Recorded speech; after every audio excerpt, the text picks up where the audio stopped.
Hello, good morning, नमस्कार। स्वागत है आप सभी का हमारे परिवार डीजी ज्ञान क्लासेस में। तो दोस्तों आज है 16 मार्च और 16 मार्च से रिलेटेड जितने भी महत्वपूर्ण क्वेश्चन बनेंगे सारे क्वेश्चन को डिस्कस करने वाले हैं हमारे आज के इस करंट अफेयर सेशन में। आप लोग रोज जानते हैं हमारी ये क्लास रोज सुबह के 6 बजे शुरू हो जाती है। तो आप सब लोग क्या क्लास में जुड़ते हैं कि नहीं? अगर नहीं जुड़ते हैं तो रोज जुड़िए, ज़्यादा से ज़्यादा संख्या में क्लास में जुड़िए, क्योंकि ये सारी क्लास सिर्फ और सिर्फ आप लोगों के लिए है। तो चलिए फिर शुरू करते हैं आज का हमारा करंट अफेयर्स। लेकिन उससे पहले हम लोग आज का मोटिवेशनल कोट देख लेंगे। और हमने आपको कमेंट भी किया था कि अगर आपका भी कोई मोटिवेशनल, आपके में भी हुनर है, आप कुछ मोटिवेशन लिख सकते हो तो कमेंट सेक्शन में ज़रूर लिखे। लेकिन अभी तक किसी का कमेंट नहीं आया है, जिससे हमें बहुत ज़्यादा निराशा हुई है। सभी लोग अगर लाइव आ चुके हैं जल्दी से क्लास के लिंक को शेयर कर दीजिए और ज़्यादा से ज़्यादा लोगों में हमारे क्लास के लिंक को पहुँचाइए, जिससे कि आज की क्लास आप लोगों तक पहुँच पाए।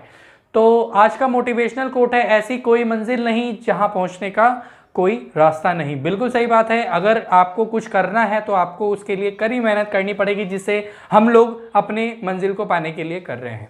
तो चलिए फिर आज का पहला सवाल देखते हैं। आज का पहला सवाल है, किस संस्था ने आर्थिक मामलों के विभाग के साथ एसेट मोनेटाइजेशन पर एक राष्ट्रीय स्तर की आभासी कार्यशाला का आयोजन किया है? ऑप्शन ए नीति आयोग, ऑप्शन बी टेरी, ऑप्शन सी फिक्की या फिर ऑप्शन डी एसोचैम।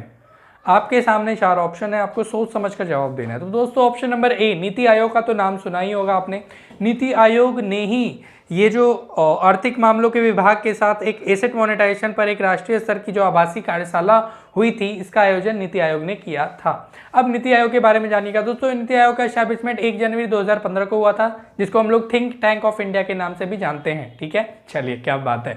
और तो और इसके चेयरपर्सन कौन होते हैं दोस्तों? इसके चेयरपर्सन देश के प्रधानमंत्री होते हैं। और अभी देश के प्रधानमंत्री कौन है? हमारे फेकू मोदी जी। ठीक है, आज और तो और इसके फर्स्ट सीईओ कौन है? तो दोस्तों इसके फर्स्ट सीईओ हैं सिंधु श्री खुल्लर। और तो और अभी करंट में इसके प्रेजेंट सीईओ हैं अमिताभ कांत, याद रखिएगा।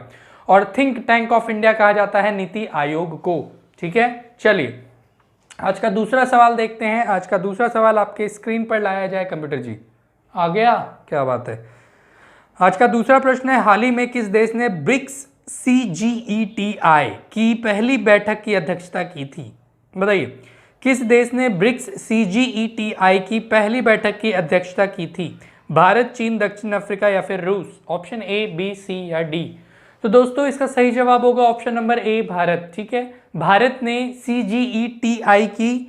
ब्रिक्स CGETI की पहली बैठक की अध्यक्षता की है। अब देखिए, ये तो आपको पता है। अब इसका अध्यक्षता माने कि इसका जो मीटिंग होता है वो क्यों किया जाता है? देखिए, भारत ने तो इसका अध्यक्षता किया, और तो और ब्रिक्स के जितने भी संपर्क समूह होते हैं, समूह कंट्री जो होते हैं, उन सभी का ये एक पहला मीटिंग था। ठीक है, और ये मीटिंग किस लिए होता है? तो आर्थिक तथा व्यापारिक मुद्दों पर इसके लिए विचार करने के लिए इस पर एक मीटिंग 9 मार्च से लेकर 11 मार्च 2021 तक होने वाली थी। ठीक है, चलिए अब इसका स्थापना, ब्रिक्स के बारे में जानिएगा दोस्तों। इसका स्थापना कब हुआ था? तो 2009 में ब्रिक्स का स्थापना हुआ था।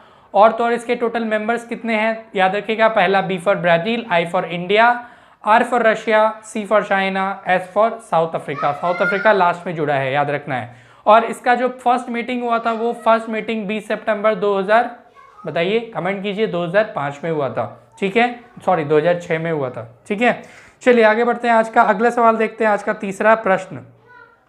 तो दोस्तों आज का तीसरा प्रश्न है, हाल ही में किसने RHF 560 नामक साउंडिंग रॉकेट लॉन्च किया है? RH 560 नामक राउंडिंग रॉकेट किसके द्वारा लॉन्च किया गया है? कमेंट करते रहिए, और वीडियो अच्छी लग रही है तो एक लाइक दिल से दीजिएगा। और तो और ज़्यादा से ज़्यादा लोगों को हमारी क्लास से जोड़ने का कष्ट कीजिए, क्योंकि आप लोगों के प्यार से ही हमारा क्लास जिंदा है। चलिए आज का तीसरा हो गया, चौथा।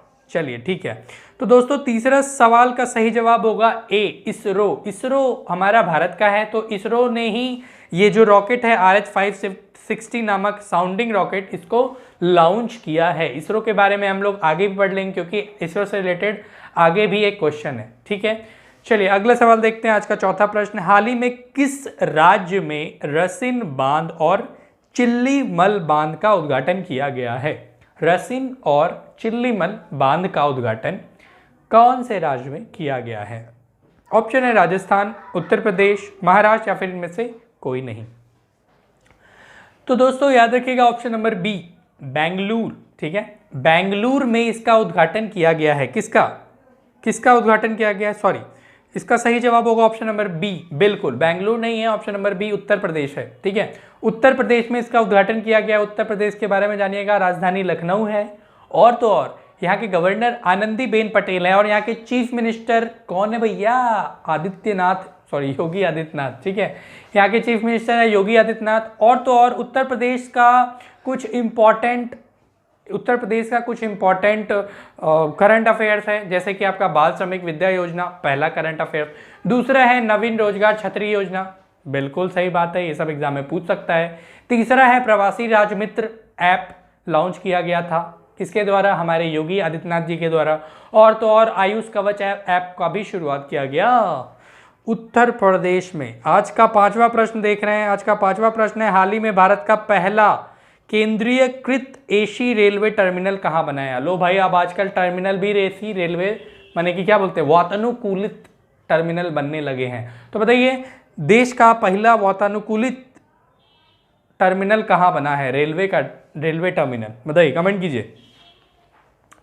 तो दोस्तों याद रखिएगा बेंगलोर में बना है देश का पहला वातानुकूलित टर्मिनल रेलवे स्टेशन, ठीक है, जहाँ ट्रेन रुक जाती है, उससे आगे नहीं जाती है। टर्मिनल का मतलब वही होता है, समझे। आनंद विहार टर्मिनल जाइएगा तो आनंदे विहार में ट्रेन रुक जाएगी, ठीक है, उसके आगे नहीं जाएगी।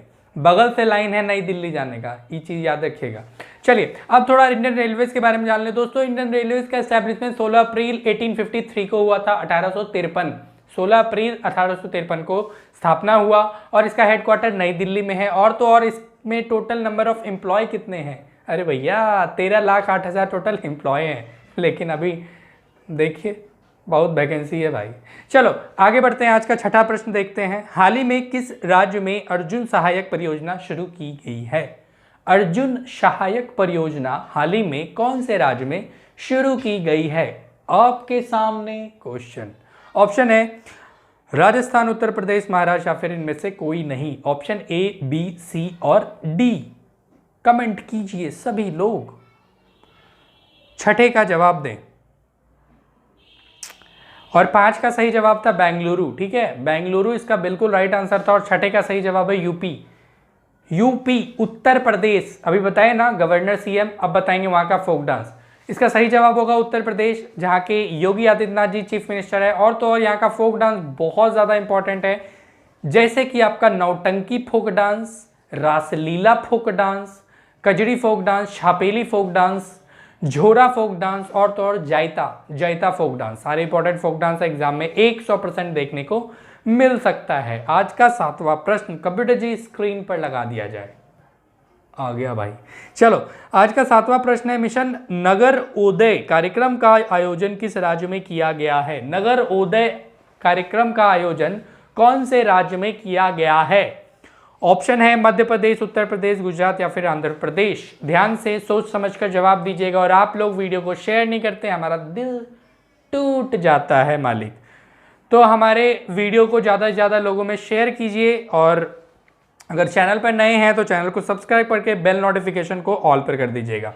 तो दोस्तों इसका सही जवाब होगा option number A, Madhya Pradesh, ठीक है। मध्य प्रदेश में इस कार्यक्रम के तहत एमपी के जो सीएम है शिवराज सिंह चौहान, उन्होंने लगभग 3300, याद रखिएगा, लगभग 3300 करोड़ का विभिन्न विकास कार्यों का भूमि पूजन तथा शिलान्यास किया है इस योजना के तहत। और तो और एमपी का कैपिटल है भैया इंदौर, जो कि सबसे क्लीनेस्ट सिटी भी कहा जाता है इंदौर को। और तो और मध्य प्रदेश का गठन हुआ था 1 नवंबर 1956 को, और मध्य प्रदेश हाईकोर्ट के जो चीफ जस्टिस हैं वो है मोहम्मद रफीक जी।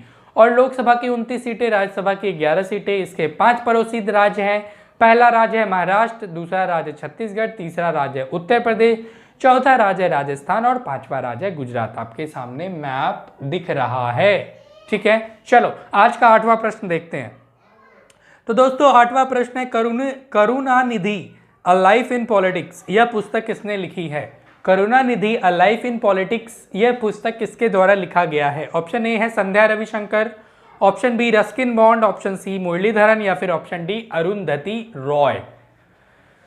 हाँ, बहुत बढ़िया क्वेश्चन पकड़ाया है।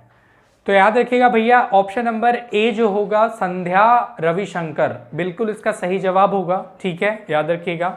आज का नवा प्रश्न, international women of courage award, international women of courage award 2021 से किसे सम्मानित किया गया है? ऑप्शन ए सिवन को, कौशल्या शंकर को, रजनीश कुमार को या फिर अजय त्यागी को। Option A, B, C, D. तो दोस्तों option number B, Kaushalya Shankar को ये अवार्ड से सम्मानित किया गया। अब ये अवार्ड क्या है वो जान लीजिए। देखिए, international women of courage award दूसरों को जीवन बेहतर बनाने के लिए असाधारण साहस, शक्ति और नेतृत्व करने का प्रदर्शन करने वाली महिलाओं को ये अवार्ड दिया जाता है। ठीक है, इंपॉर्टेंट है। चलिए आगे बढ़ते हैं। आज का 10वां प्रश्न और आज का ये अंतिम सवाल है, ध्यान से सोच समझकर अटेम्प्ट कीजिएगा। अगला सवाल है, भारतीय स्पेस एजेंसी जिसको अंग्रेजी में इसरो कहते हैं, ISRO, इसरो ने किस स्पेस एजेंसी के साथ मिलकर 2024 में चंद्र मिशन ल्यूपिक्स को लॉन्च करेगी? बताइए, इसरो 2024 में कौन से देश का स्पेस मिशन के साथ मिलकर ल्यूपिक्स को लॉन्च करने वाला है? ऑप्शन क्या मजाक है यार। ऑप्शन ए है इसरो, ऑप्शन बी है जक्सा, ऑप्शन सी है रॉसकोमोस और ऑप्शन डी है स्पेस एक्स। तो हमको लगता है ऑप्शन ए तो ऐसे ही एलिमिनेट हो जाएगा। दोस्तों ऑप्शन नंबर बी याद रखिएगा, ल्यूपिक्स, जिसका फुल फॉर्म है लूनर पोलर एक्सप्लोरेशन मिशन। ठीक है, ल्यूपिक्स, बिल्कुल बिल्कुल, ल्यूपिक्स का फुल फॉर्म है लूनर पोलर एक्सप्लोरेशन मिशन। तो बताइए कौन से कंट्री के साथ मिलकर हो रहा है? याद रखिएगा जक्सा, जक्सा के बारे में आपको पता होगा, जक्सा जापान की एजेंसी। ठीक है, तो जक्सा के साथ मिलकर हमारा भारत का इसरो ये ल्यूपिक्स को लॉन्च करने वाला है। ठीक है, और ल्यूपिक्स तो हो गया। अब थोड़ा जान लेते हैं इसरो के बारे में। दोस्तों इसरो क्या है बताइए? इसरो का हेडक्वार्टर बेंगलोर में है, इंपॉर्टेंट है। बेंगलोर कहाँ है? कर्नाटक में है। इसका एस्टैब्लिशमेंट 15 अगस्त 1969 को हुआ था और इसके संस्थापक विक्रम साराभाई थे। और इसके जो अभी प्रेजेंट में अध्यक्ष हैं वो हैं आपके के सिवन जी। और पहले अध्यक्ष कौन थे? तो विक्रम साराभाई इसके किसके?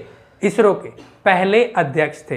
तो कैसा लगा वीडियो कमेंट करके बताइएगा। कैसा लगा हमारा क्वेश्चन, कैसा लगा हमारा मेहनत। अगर कमेंट करते हैं तो आपको उसके एवज में एक हमारी तरफ से हार्ट मिलेगा। ठीक है, आपके कमेंट को एक हार्ट मिलेगा।